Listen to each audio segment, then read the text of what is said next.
Hey guys, what's up? Halo Reviewer here. Today be doing a review on the DC Multiverse Parallax Hal Jordan action figure. This is yet again another figure that I had to pay double the price just to get it out here. Like I said, I just keep watching reviews of these figures and I'm like, no, I definitely have to own this. And it's a very, very nice figure. And if you're new to DC, then this guy is, you probably won't know who this guy is, but he's one of the more OP characters in DC. So and the figure has made a death metal appearance. So he's come out recently with the Batman Who Laughs army, which is pretty sick that he made that little appearance and cameo. Like I said, he's one of the more stronger characters that has been made by DC. And of course, it's Hal Jordan when he's possessed evil. Just showing off the character real quick. Very, very nice details. I really like this figure a lot. I guess the one thing I would have a problem with is the hair. The whiteness is definitely there. Look, you can definitely see that right here. Let's see if I can get up close. Sorry for the shaky camera. Um, it's definitely there. It's just like it looks more like a fade white. The streaks are supposed to go like all the way through to the front of his hair, but it doesn't here, which is all right, I guess. But the figure definitely does a good job of making older Hal Jordan figure. He definitely looks much older. Let me see if I can get my camera to focus. He definitely looks like a much older Hal Jordan, like he did in the comics, which is what Parallax was. It was like an old Hal. I mean, he already had the white streaks in the comics prior to that. So here we got a little side-by-side comparison of both Hal Jordan figures that have been released so far. Like I said, the Parallax one looks a little bit much older. Maybe that's just me, but that's how he's supposed to look like in the comics, anyways. A little side-by-side comparison of their faces. Pretty cool differences in both figures. Obviously. So here we got Parallax Hal Jordan with some of the other accessories that he came with. He has these two fists or two hand effects that fit on both either left or right hands, and they can also fit on the other lanterns as well if you want to do that. So this guy came with a couple of accessories, and he also came with that lantern that he was holding earlier, which is different from the one that the Kyle Rayner came with. It's much better in my opinion. Um, yeah.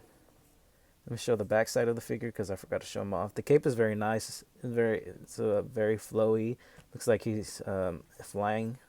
Here's the back of the cape without the cape. Very, very nice. Here's the bottom with the legs. But yeah, I'm very impressed with this figure. I like it a lot. The only other way you could own this version of the figure if you own the DC Direct, which was only like about 6 or 7 points of articulation. So thank you, Todd, again. He's always coming out with these figures that we barely have any releases from, like the Batman Beyond and the Static Shock. So I'm very grateful. He picked up the line. All right, so here we got a little Green Lantern party going on with some of the other Green Lantern figures that I own.